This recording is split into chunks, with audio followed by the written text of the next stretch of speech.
অবিশ্বাস্য ঘটনা, পানির জন্য মাটির ৩০ ফুট নিচে যাচ্ছে মানুষ। এমনই ভয়াবহ অবস্থা চট্টগ্রামের মিরসরাইয়ে। পুরো একটি গ্রামের ভরসা একমাত্র টিউবওয়েল, সেটিও আবার ৩০ ফুট মাটির নিচে স্থাপন করা। মাটির সিঁড়ি বেয়ে কঠিন পরিশ্রম করে সেখান থেকে সুপেয় পানি উত্তোলন করতে হয়। এই সময়ে এসেও পানির জন্য এমন সংগ্রাম নিয়ে আলোচনা শুরু হয়েছে দেশ জুড়ে।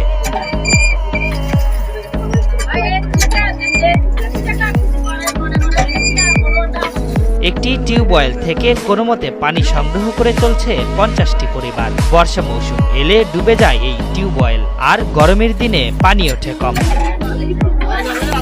৭ বছর আগে ঋণ নিয়ে এই টিউবওয়েল বসিয়েছিল স্থানীয় একটি পরিবার। ৬৫% পর্যন্ত বিদ্যুৎ বিল সাশ্রয় করে আপনাকে রাখে প্রশান্তিতে।